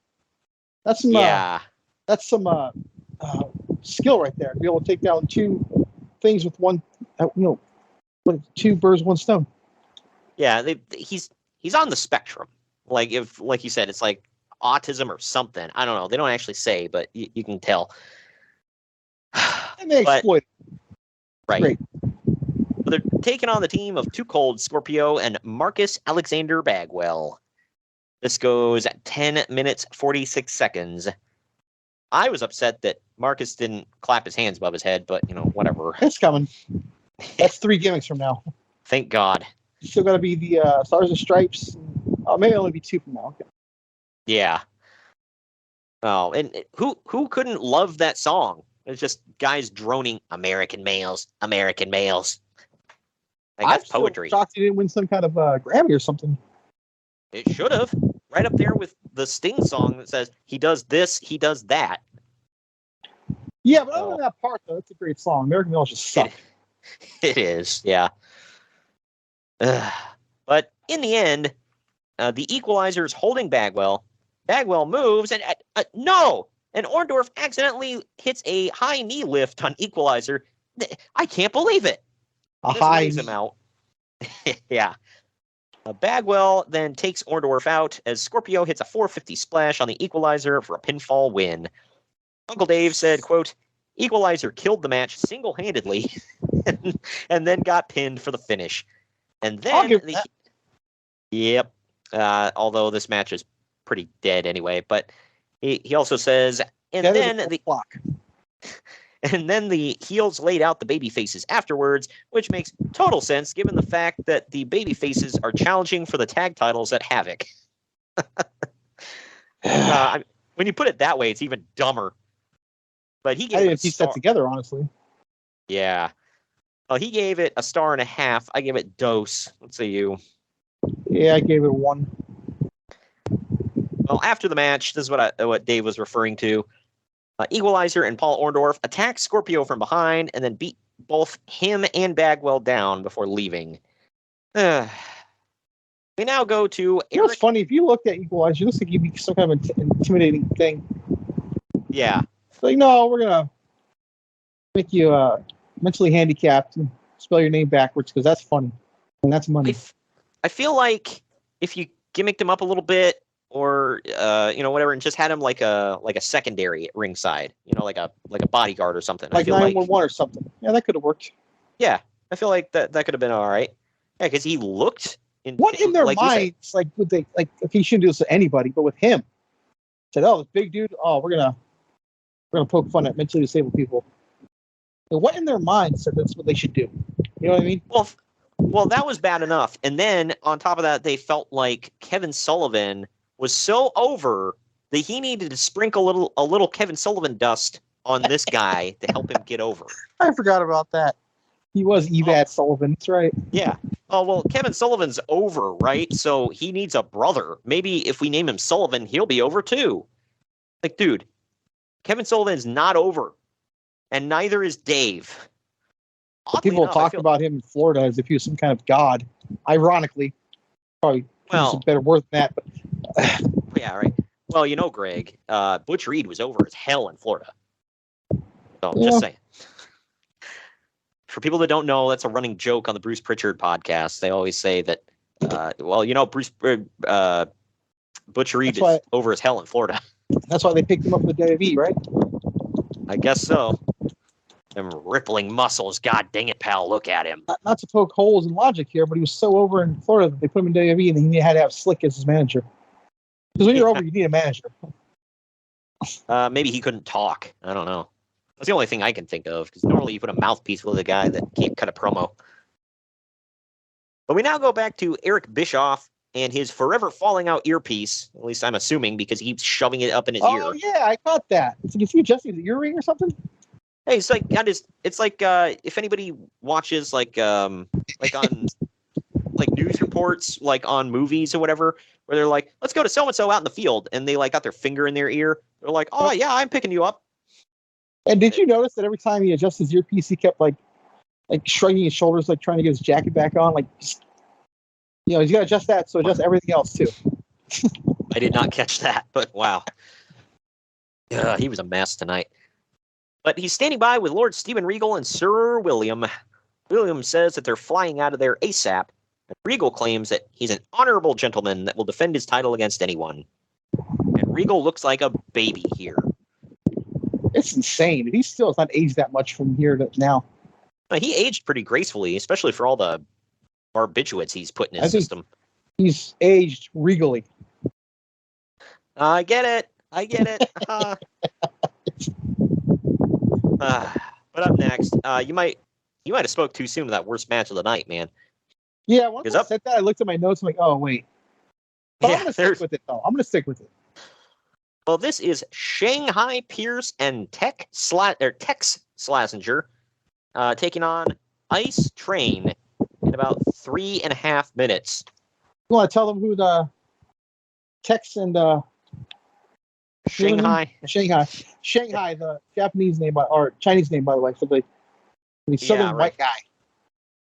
Yep. So I had it completely reversed, by the way.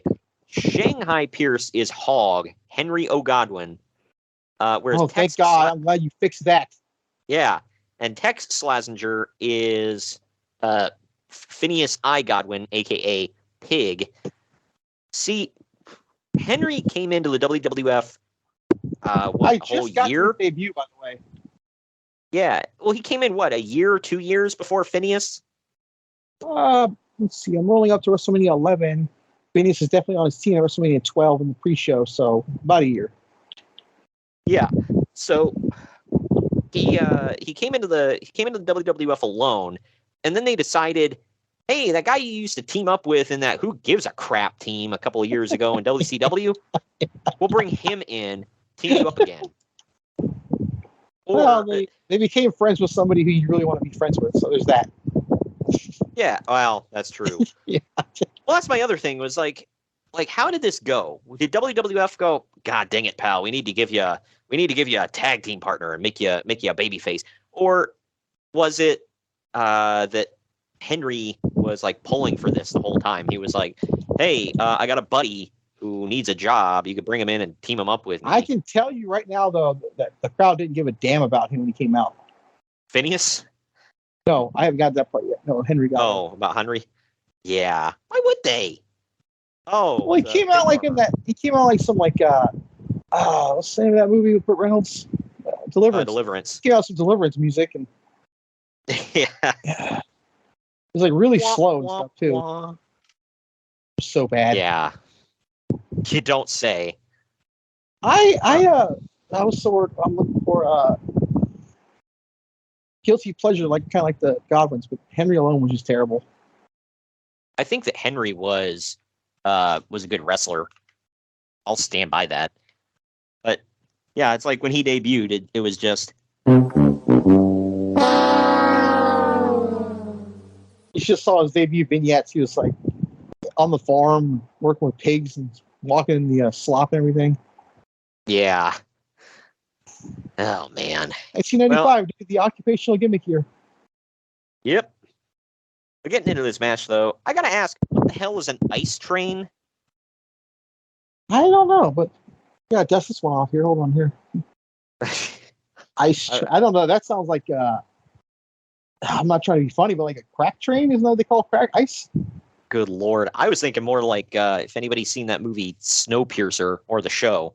Put these two behemoths in a submission match, because when I think of Ice Train, I think of a f***ing submission match. Well, I think of a handicap match. Exactly. Well, you know, Ice Train looks like right here though. He looks like he could be Will Hobbs' father or something. Oh yeah, right. Good God. That's Ice. Pretty That's Ice big Train dude. Hobbs. Yeah. He's a pretty big dude, but not like overweight. It's like almost like Keith Lee in a way, who kind of is overweight, but like this Train looked like just like jacked, man, like a man. Dude, it was so dumb. He would come to the ring and just stop every couple of feet and go, woo, like a train. You know what it was kind of rip-off of? If you go back and look, was Tugboat. Oh, yeah. Who, ironically, I don't want to get ahead, but... Yeah, right. Well, anyway, in the end, Tex gets on the apron for a double clothesline, but Ice Train breaks that clothesline, power slams Shanghai, and pins him to win. This match could have easily went on for at least another 10 minutes. How dare they end it so soon? 3.5 minutes? That's criminal. No. Looking, this was criminal.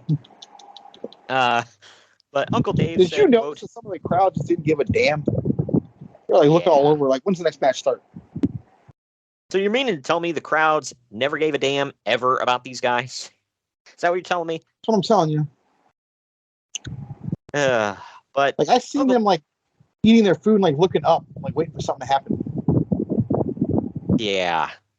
Well, Uncle Dave said, quote, Ice Train is painfully not ready for this. And he gave it -star. I gave it 1.5 stars. What say you? Yeah, I gave it 1.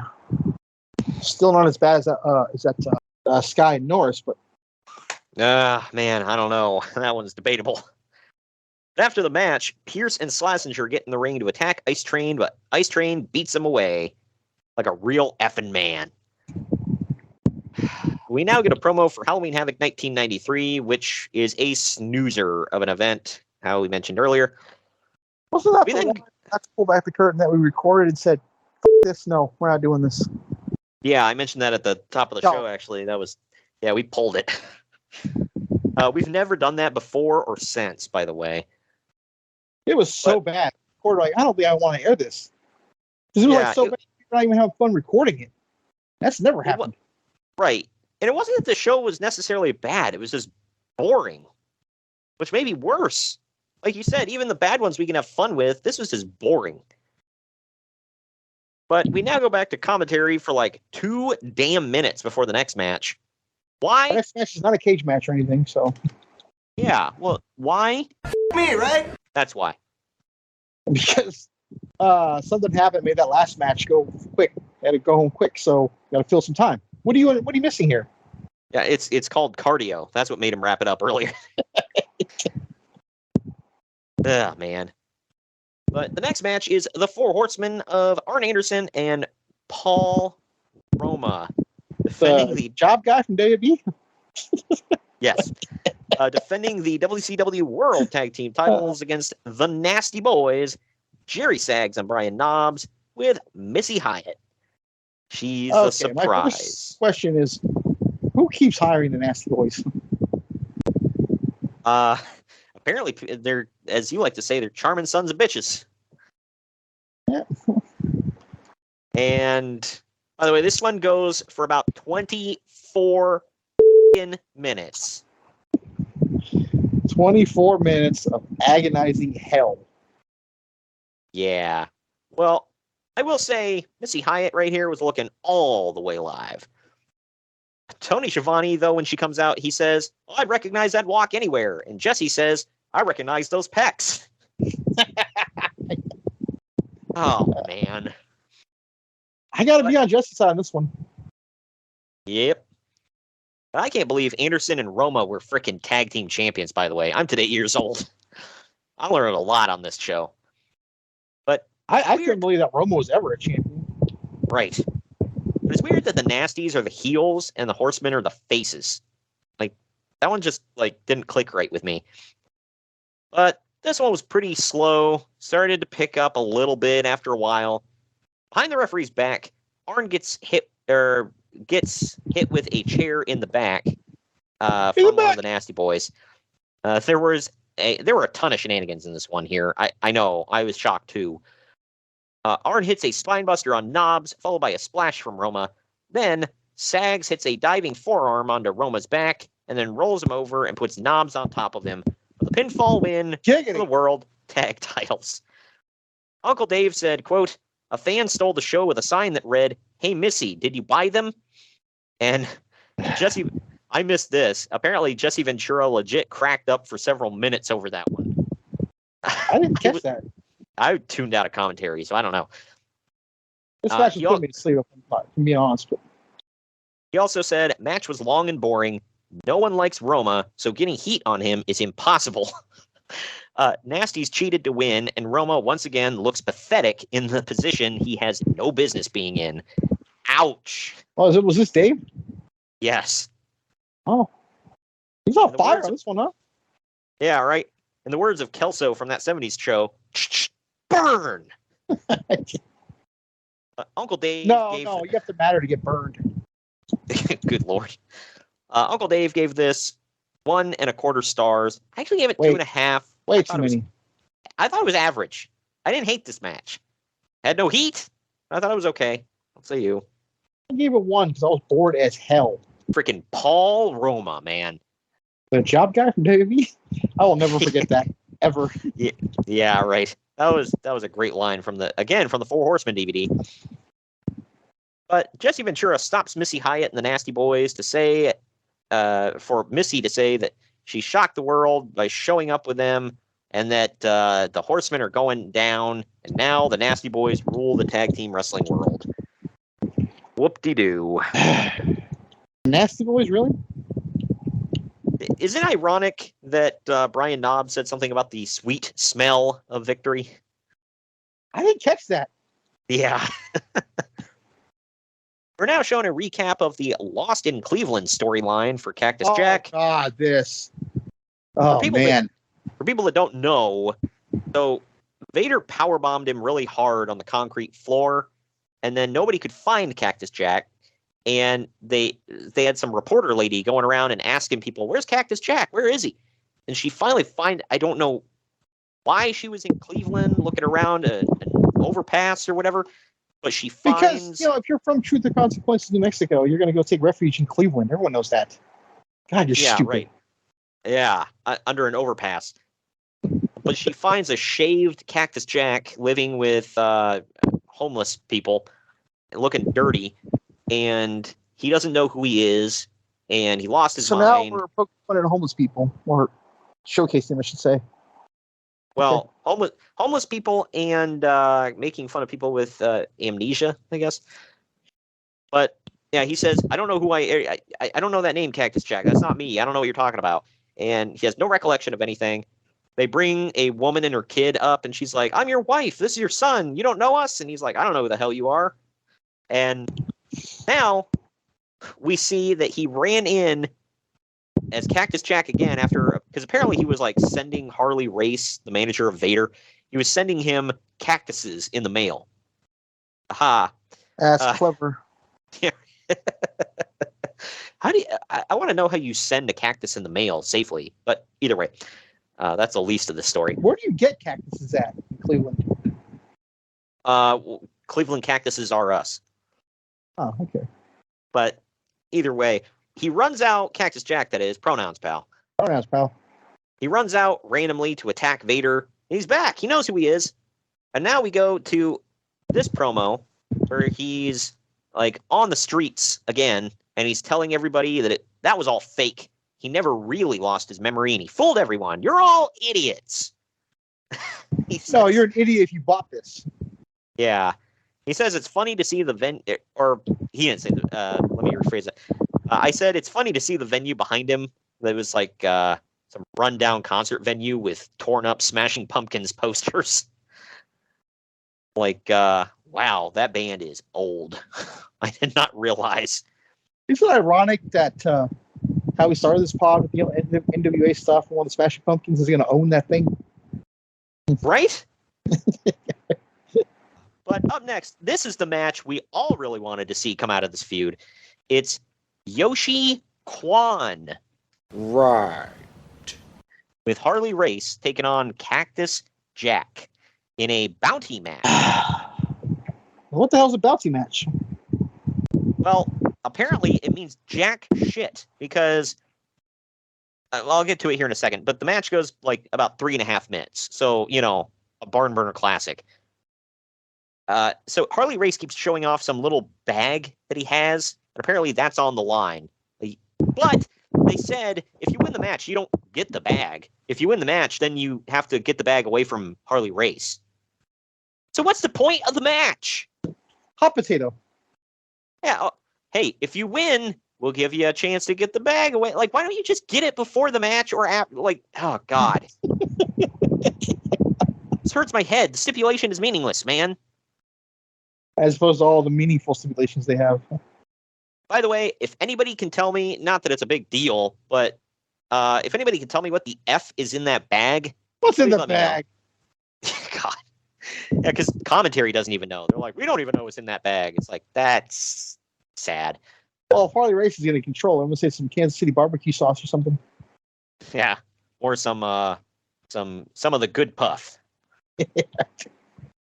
That's my weed bag. It's small enough so I can smuggle it in very tight spaces, if you catch my drift. My prison pocket. Oh, man. By the way, I don't know if this needs to be said. Yoshi Kwan is so damn racist. You don't say. I don't know. I think this guy is white. It was Chris Champions. I think it was, yeah. Oh, was it? Yeah. Oh, God. Oh, that's right. It was. Yeah. Oh, my God. So he is white. Yeah. And he made himself look like freaking... I think we actually did a little talk about, not him, but like something like this. It does a couple times. We were with Jamie Noble was Jamie-san. And yes. The other guy in the Orient Express was Paul Diamond, a white guy. Yeah. Yeah, so this is God. a thing. Dude, he looks like Ming the Merciless from Flash Gordon. But with hair. Oh, God, this was something. But we get another similar finish here to other matches on this card, where Harley Race gets on the apron and holds Cactus Jack. Yoshi charges in, and shockingly, Cactus moves. And Kwan hits I didn't Race. see that one at all. Yeah, I know, right?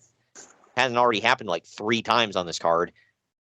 Jack then hits a double arm DDT on Kwan for the win. Uncle Dave said... Sorry. Uncle Dave said, Kwan has already been ruined by TV jobs weeks before this match anyway. Oh, man, I thought he had a chance to do something good. I guess this is... Yeah. Oh, okay. Yeah, it's the TV jobs that ruined him, Dave. He gave him 3/4 of a... He gave this 3/4 of a star. I give it a 1.5. Say you. I'll give it 1. God, again, blue ass. I got to question my own judgment here. Wasn't this the worst match tonight? Yep. I don't know. Again, this one's saying, bang, bang, on the door, baby. Okay, get it? Get it? There we go. Yeah, Anyway. I got it. I just didn't want it. But after the match, this is easy. Cactus Jack just suplexes Harley Race's ass into the ring and steals a little leather bag. Cool. What's in the bag? Thus crapping on your entire argument. Exactly. We get a video package of Rick Rude kissing Fifi on Flair for the gold, and then Fifi slaps Rick Rude. Ric Flair goes on to end the 2023, things that wouldn't happen. Right. I feel like most of Rick Rude's gimmick was sexual assault. And harassment for that matter, too. Yep. Like painting the woman's face on his crotch. Yeah. I'm sorry, when you say it, it's funnier. But Ric Flair goes to end the segment when Rude attacks Flair from behind with a big gold belt before hitting the Rude Awakening on him. But now we go to Ric Flair with Fifi, a.k.a. the future Mrs. X Ric Flair. Life number 4, 3, I don't know. I can't keep track. The Alimony Pony, everybody. It's like, Rick, you're going to make some lucky woman a great first husband. Exactly. But Ric Flair is defending the WCW International World's Heavyweight title. As opposed to the international local title. Yeah. This was, like, God. But he's defending it against Rick Rude. This goes 30 minutes, 47 seconds. Look, right now I'm just going to say this was too damn long. But I can see the argument on that, but I did enjoy it. I mean, it wasn't bad. It was I said the same exact thing about Omega and Ospreay. I'm like, man, I like this match, but this is far too long. But I loved it. Yeah. Well, before the bell rings... You still had a good time watching it. Even though it sounds weird. But... Well, before the bell rings, to your point, Ric Flair holds up an airbrushed picture of a beaten-up Ric Flair and says, please don't hit me. That was kind of funny. But he says that he's going to take Ric Flair's reputation, his world title belt, and his woman. He's going to take that reputation, huh? That great reputation that Flair built up over all the years. Yeah, right. Hey, that's just adding to the list of sexual assaults. Allegedly! I'm going to take Space Mountain. Oh, God. But then Rude shows that... and inject something in it. Rude then shows that Fifi is airbrushed on the crotch of Rude's tights. Yeah, her face is right there on hashtag Rick Rude's dong. That he apparently injected stuff into and didn't work, so he killed himself, right? Yeah, it turned black and fell off. That's what a honky tonk man said, so I believe it. Yep. Also, on this, by the way, what I didn't realize going back to Dark Side of the Ring, did you see that when Rick Rude was having a feud with Junkyard Dog, he put his face on his crotch? Are you serious? So was these women. Yeah. Wow. That's something. Yep. But anyway, trying to get back into this after saying hashtag Rick Rude's dong. I feel like this one dragged on way too long, like I mentioned. Fifi's on the ramp at one point, and Rude gets in her face, so she slaps him. Rude then forces a kiss on her. My point earlier. This distracts the referee while Ric Flair locks in the figure 4. This allows Rick Rude to pull out an international object from his tights and punch Ric Flair with it.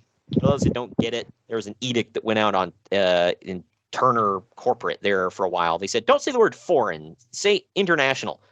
So they took it to its logical conclusion. Instead of saying foreign object, they said an international object.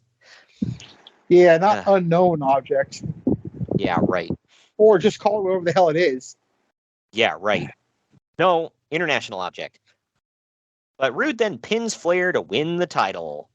Uncle Dave said, quote, Rude is either still hurt from his back injury or doesn't care anymore. And since he's a heel who won't bump anymore, that pretty much makes him useless. And who decided to put them out there for 30 minutes? Still ended up as the best match on the show, which isn't saying much, but the first half was brutally bad, end quote. Except for that brutally bad part, I'll agree with him on everything. That's weird. I can't believe I just said that. Yeah, right. He gave this 2 3/4 stars. I gave it an even 3. What say you? I gave it 3 as well. It wasn't. But I definitely understand the argument being too long. But yeah, 30 plus minutes. Just and wow, Rick Rude just blowing kisses all freaking matches getting old, man. Well, he's got to do something because he ain't gonna bump. We now get another promo for Here's what I'm saying though. Like Flair's whole thing, his whole life, wrestling's been based around. Hey, I can get your woman if I want, but when someone does it to him, no one's even gonna talk about. Wow, this is Flair's game right here. Yeah, right. I mean, I get it. Rude's the heel. We couldn't even talk about it. Just like acknowledge that he did it. Flair invented this game. Damn it. Man.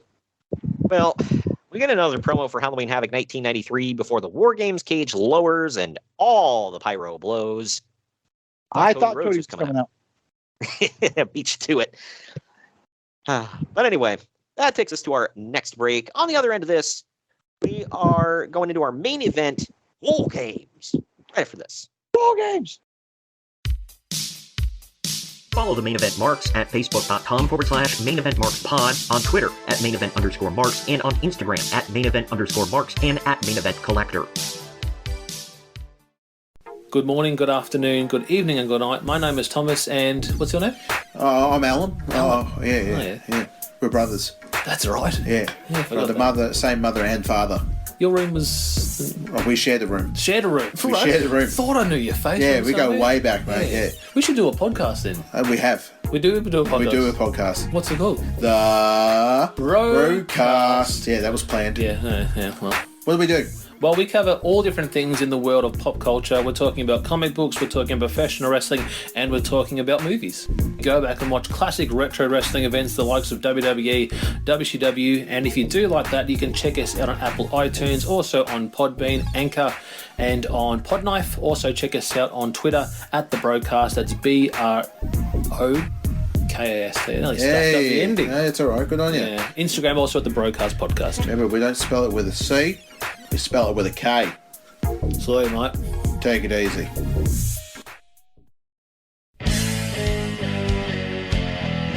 The main event marks are available wherever you get podcasts and on YouTube. Find all of our links on our link tree at linktr.ee/main event marks. And we're back. Unfortunately. It's main event time. It's the WarGames match. So neither if there's ever a case to be made for the WarGames and not closing the show, it's right here. Yeah. Well, neither one of these teams have names because who gives a damn? But it's heels and baby faces. First one is Sid Vicious, Vader, and Harlem Heat. They go by Cole and Kane here, by the way. They have Harley Race and Colonel Robert Parker in their corner. They're taking on Sting, Davey Boy Smith, Dustin Rhodes, and the Shockmaster with Road Warrior Animal in their corner. Sure. This goes just over 16 and a half minutes. So, I think Hawk and Animal are still on the outs here because of London. Oh, really? Well, that explains a lot. But Shockmaster quickly switched his attire from what he wore in his debut, and he now looks like the world's largest electrical line worker. I don't understand it. Yeah. Did he wear that attire once, and then they were like, "Yikes, never again"? Which attire? This one right here? No, his debut. Yeah, I never saw it again. Yeah, what the hell? Like, why did he all show I up saw in that? was this look right here. Did it look like they just threw anything they had laying around on him? It was awful. And then this, just dumb. You look like a failed member of the Village People. Yeah, well, and the thing is, he had the mustache that everybody's uncle had in 1993, and the mullet that everybody's uncle had in 1993. Except he had more of a perm in his mullet, but yes. Yeah, right. I was just like, the F, man. I think that was Uncle Fred. Yeah, right. Well, the match starts with Vader versus Dustin Rhodes. Kane is in next. That's got to be Kane. The double team Dustin. Next in for the baby faces is Sting. Sid Vicious is in next for the heels. Dustin Rhodes starts bleeding a gusher. I know. I was shocked too. But by the way, fast forward 2023, he is still wrestling. Yep. Still looking great too. The sides are evened up when the British Bulldog is in next. This means that they're saving the best for last. Cole is in for Harlem Heat. You got to make a big, shocking entrance. Exactly. Cole of the Harlem Heat is in last for the heels. Kane, a.k.a. Booker T, does a flying... Wow. Think about all the... Is this the second WarGames he was in, or third? Who? I mean, not chronologically. Stevie Ray. I could only think of two. Okay, so it's too many. And I didn't even realize I knew that until you just said this, actually. Yeah, right. But Kane, who is Booker T, does a flying leap from one ring over both sets of ropes into the other ring at one point. That was the coolest thing you're going to see in this match. Finally, the Shockmaster is in and starts chucking fools into the cage walls. In the end, Kane submits to a bear hug from the Shockmaster. Uncle Dave said, quote, Animal was in Sting's corner for no reason other than that WCW had advertised him being in the match for weeks and didn't want to look like they were false advertising. Oh, yeah, because they would never do that again. Wait a minute. Who is he going to replace then? I have no clue. But my obviously, thing is, Shockmaster would be the obvious one, but... Well, that's my thing. I'm like, so no Animal, throw in Shockmaster? Like, what? This really gives some merit to the whole Mabel was going to be the third man. Yeah, it's not like Animal would have made this match that much better, but he would have been more credible. I would have wanted to see him more. Anyway, he also says mostly standing around and easily the worst War Games ever. Up until this point. He said Davey Boy Smith screwed up the finish as well, as Shockmaster put Cole in the bear hug, and Kane just stood there not saving him because Smith was supposed to tackle him and never showed up. God. He gave this a 1.5 stars. How does he know that? I guess you could see him just standing there. I mean, I don't know how he knew about the Davey Boy Smith thing, but I don't know. But Uncle Dave gave it a 1.5 stars. I don't know. I like all War Games matches. It's really hard to ruin War Games for me. I give it 3. Let's say you. I gave it 2. I'm between 2.5 and 3 on this one. But so the big joke about Shockmaster is that he keeps falling all over the place. So commentary is shocked that he didn't mess this up. Yeah, that was they turned the whole thing into him falling around being a bowling goof. Yeah. Oh yeah, let's not try to make him serious anymore. F that. We'll just, we'll steer into it. Great. That is literally what they probably said. And I'm sure Fred Ottman was like he went from, don't get me wrong, Shockmaster wasn't going to do a damn thing. But he went from probably high hopes of, oh yeah, they're going to push me, they're going to put me in the main event, I'm in War Games and all this other stuff. He goes from that to, never mind, you're a bumbling idiot. Well, that had to be heartbreaking. Like, he had better luck as Tugboat. And he literally made tugboat noises and dressed like a stupid sailor. But either way, when the babyfaces leave, the heels shout and scream in the ring. Cole claims that he never submitted and that this is all a lie. Sid and Vader celebrate like they actually won the match. Like most things in WCW in the year 1993, this was a pretty damn boring show. Not much was gratuitously bad, like I said, but it was super boring. And that takes us to the end. On the other end of this, we're going to get into the final ratings and telling you what's coming up next week on the podcast. Follow the Main Event Marks at facebook.com/Main Event Marks Pod, on Twitter at Main Event _Marks, and on Instagram at Main Event _Marks and at Main Event Collector. What's up, everybody? I am the hardest part of the ring, the host of the Apron Bump podcast. Ugh.